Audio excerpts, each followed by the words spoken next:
What's up, Ozarks? It's Chris Pinson here inside your Ozarks First Digital Desk Studios, and we got to talk. Missouri State just wrapped up the regular season. Second straight year, it won at least 7 games, and this program right now is on fire. And it's all thanks to a two-part effort. Coach Beard and the football team, and you, the community, you along with the administration who helped bring this to life. And not just to life, but got it up off the table and running. And now everybody in Southwest Missouri is talking about Missouri State football and what a fun thing it is to go watch, to be a part of, to take pride in, to be something and have some ownership in it, right? Have some skin in the game. I feel like this year, more than last year, the Bears have now proven that Missouri State is the school in Southwest Missouri. And I don't say that lightly because I know a lot of people, of course, have gone to different colleges around the Show Me State, especially Mizzou, right? A lot of Tiger alums. But come on. Right now, this momentum that Missouri State has, that it's built, that it continues to progress with, how can you not be excited about what you are feeling, what you are seeing around this town of Springfield, around the Ozarks? I mean, this truly should be a case study for what you can do when you take pride in something, when you get your hands in the dirt, when you actually build some sweat equity into it. This is something that everybody in Springfield especially should be feeling and shouting from the rooftops. Hey, we got a winning football team, and we've got a coach and a team and an administration that wants even more. Trust me, we'll get to the bowl stuff, but right now, this episode is about the reflection of what this team has accomplished and where it's from. And there was nothing that could have wrapped this up, could have summed this up better than what Coach Ryan Beard said yesterday in the post-game press conference after the loss about what this team means to him and what this journey here in Springfield in 6 years has meant to him and where this team is now today.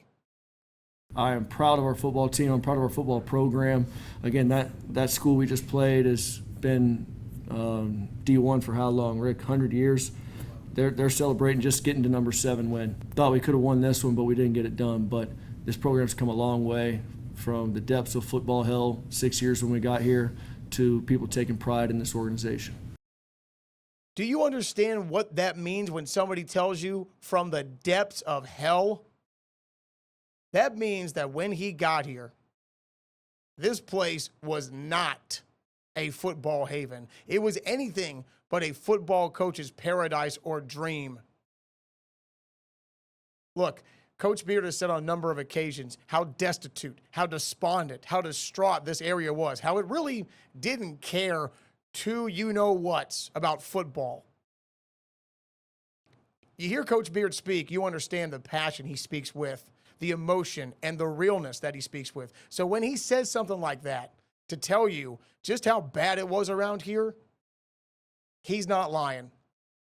That soundbite right there tells me that from when he got here, he and Coach Petrino and Nick Petrino, that this place was awful. And now look at it. Now look at this place. People in the streets, in the supermarkets, around the sports bars. I mean, I play a lot of pool, okay? I love shooting pool.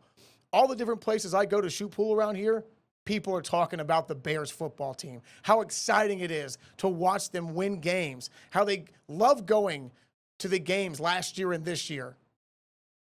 And that's no bowl. And that's because of what Coach Beard and his staff have done, how Patrick Ransdell has helped come in and usher in a new era of all in to make this a reality, that winning, that being something better than you thought it could be, that pushing beyond the limit.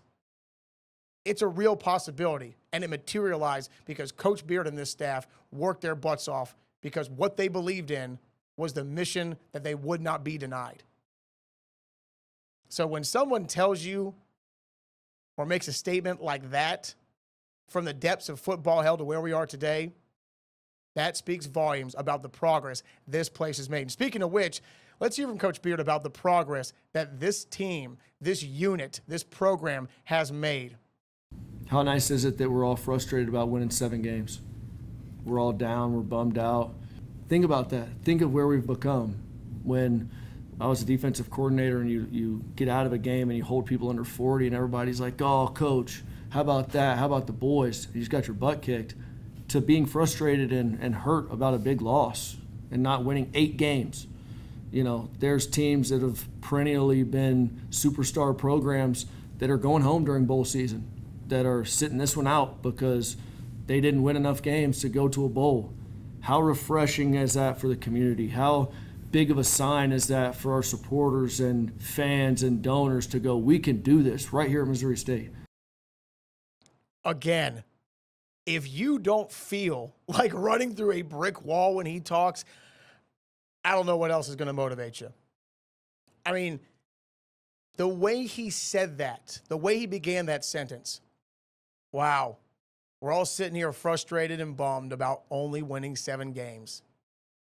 We're all sad, right, that we didn't win 8 or more for the second straight year, that we could have won 9 had we beaten Kennesaw State and we beat Louisiana Tech.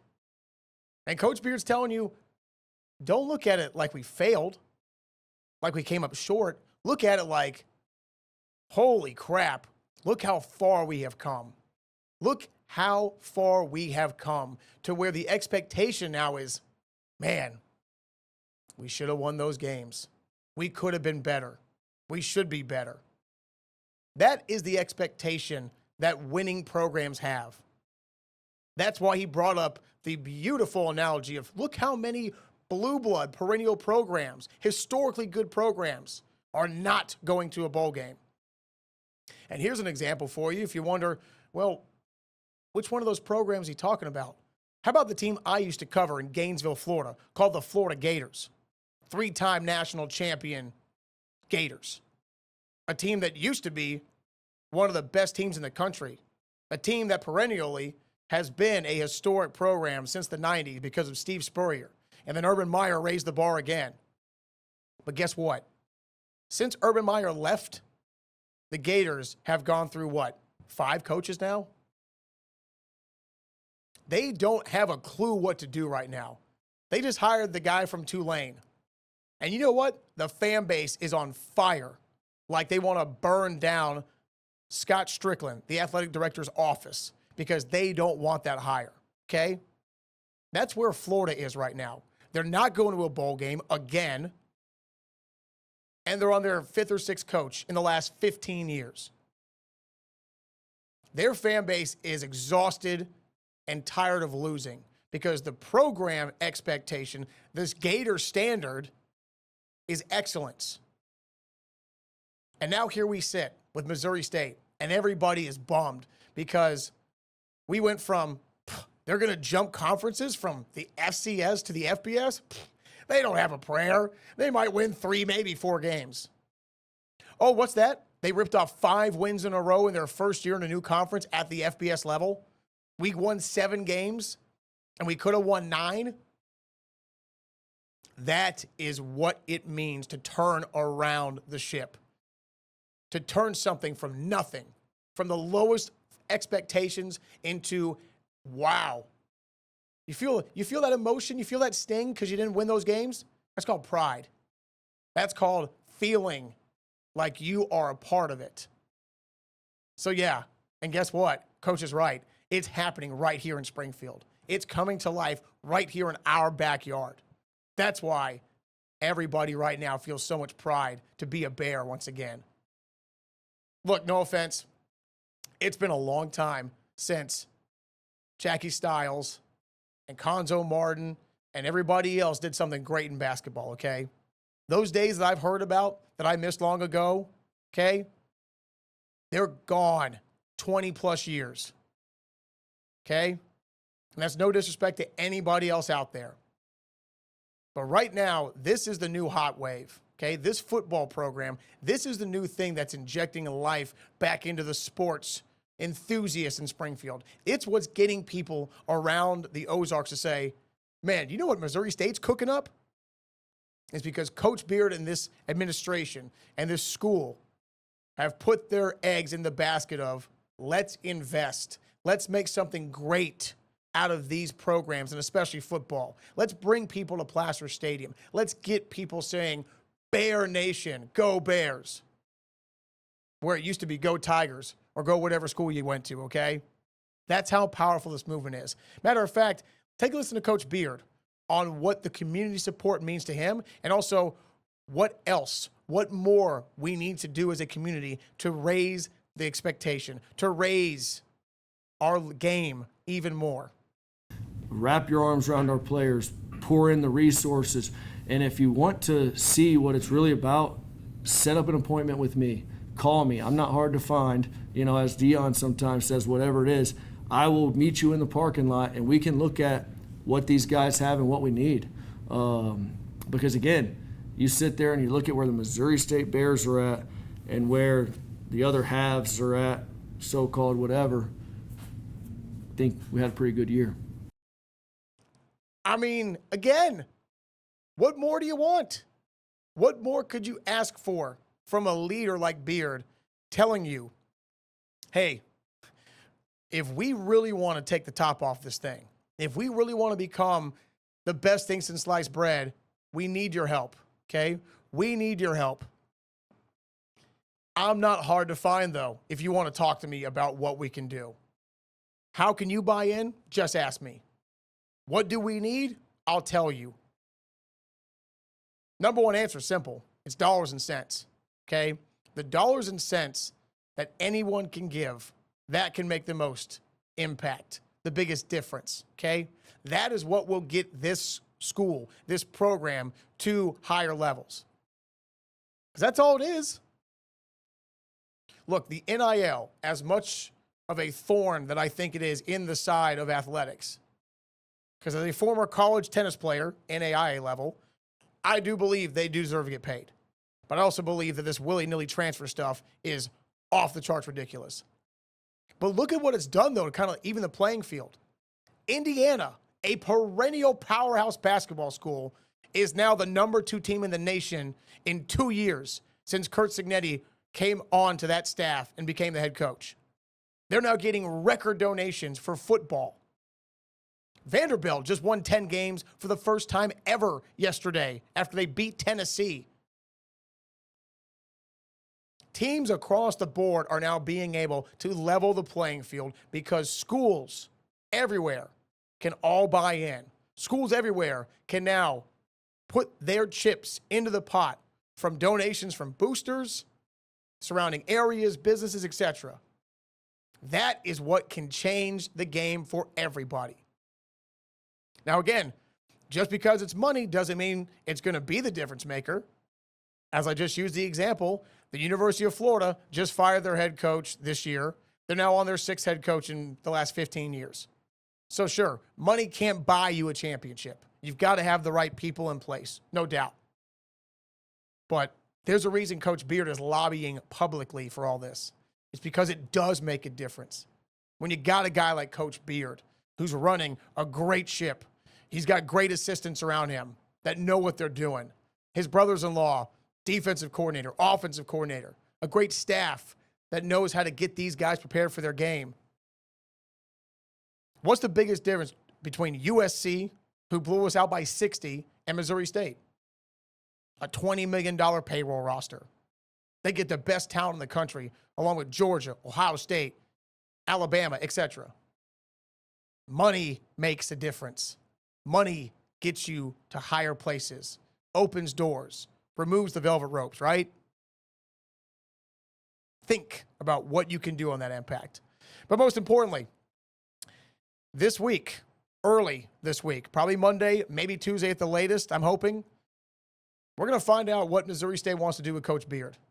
Again, he's under contract for the next 3 years, but I did ask him yesterday at the press conference, Coach, people love you. This town is now on fire because of this program, of what football success has now meant to the Ozarks area. So what does your place among Missouri State look like? And I love this town. I love the people here. We've made lifelong friendships. You know, this is a place that I consider like home of like Bowling Green, Kentucky home, where you can call a guy if you need something. You can, I mean, tomorrow we're going to have like a little Friendsgiving after recruiting with some of our local families. We have deep roots in this community. We enjoy what we're building here. I'm proud of what we're building, and I think success, even more success, will come. So again, I'm all about being where your feet are at, doing the best things we possibly can for our players. Continue to be player-centric, wrap them up with resources they need to continue to recruit at a high level, and continue moving forward. I'm where my feet are at. I'm where my feet are at. That is something I've heard him say several times. That's something he has texted me about where he wants to be. Look, I know words are cheap, right? Words don't mean anything if somebody comes along in the next 72 hours and says, hey, coach, we're going to offer you $1 million plus more to leave and come coach here. No one would blame him because the money's so good. The offer's so tempting. Missouri State probably couldn't offer to pay a lot more than $1 million. But I know one thing, okay? I know one thing about being 37 years old, right? And having gone through school, having worked for the last 21 years of my life, because I worked ever since I could have a car and drive a car and pay for a car. Every step of your life, you encounter different levels of management. You remember the favorite teachers you had because of how they treated you. You remember the crappy teachers you had because of how they treated you. You remember the places you worked for the good and the bad. You learn to recognize good leadership and bad leadership from a very young age, whether it's in your house, at a friend's, or at school or work, right? There are 4 places that you recognize good and bad leadership. Ryan Beard is one hell of a leader, okay? That's why I speak so passionately about him and hoping he stays here. The old credence is true. 90% of the time, great employees, they don't leave for better opportunities. They leave because of bad management. They leave because they were driven away, not driven to stay. Ryan Beard loves this place. Ryan Beard has turned this place into something Springfield hasn't seen, in over 30 years, right? Since the 89-90 seasons when they won 8 or more games and were kicking butt. So for him to be here, for him to say publicly that this place means what a second home truly is, to talk emotionally about this place, to speak about what else it needs to keep going, to keep building on this momentum. He is a great leader of men. I have heard so many of his scrimmage speeches, his practice speeches. Ask his players. They'll tell you the man speaks with fire. He speaks with passion. He gets you to want to run through a brick wall, to be great, to try to be better than you think you can. And he gets results. He gets results. So again, if a guy like that is right here in your backyard, you have got to do everything you can to keep him. You have to do everything you can to keep Ryan Beard and his staff, because what we are doing, what we are seeing, it's passing the smell test, it's passing the eye test, and it's raising the level of everything around it because of what a winning football culture does for a town and an area, and of course, even the state. I mean, I can't express it any more than that. I believe in Ryan Beard. I believe that he's the right guy for this job, and I believe that he wants to stick around for the long term. And he just needs some more buy-in from community and administration. And I think he's easily going to get that. So don't be surprised if Monday or Tuesday the news breaks that a deal has been done between Beard and the administration for a new extension, for a new pay raise for him and his staff. And I'm thinking it's going to be somewhere between minimum $750,000 to $1 million for Beard. The whole package is going to be somewhere, I'd say, between $5 and $10 million, I think, when it's all said and done, or close to it. But again, if I had to bet, I'd say the minimum Beard will make is probably $750, and it goes up from there.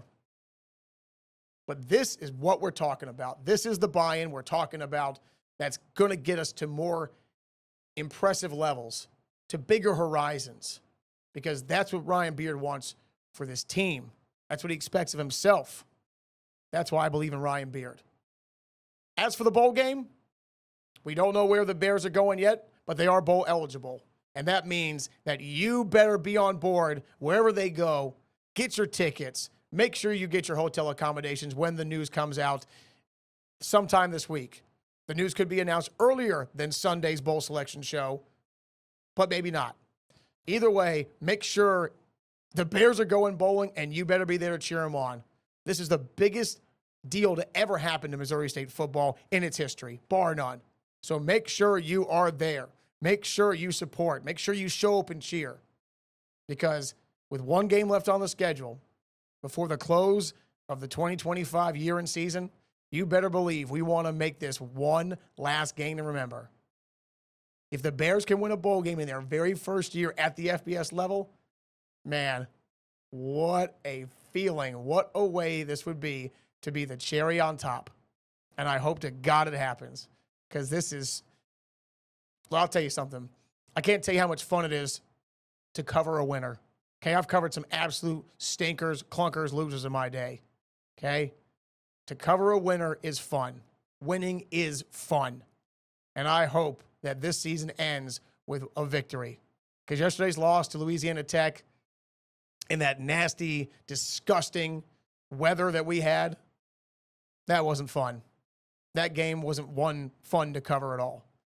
But going to a bowl game, maybe to end the way that we wanted to on a high note, send off Jacob Clark and the seniors with a bowl win, put the memory of Todrick McGee on top of this.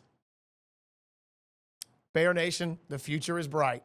So come on, let's make sure we end this one with a bang and believe that Ryan Beard is going to be here for the long term to stay.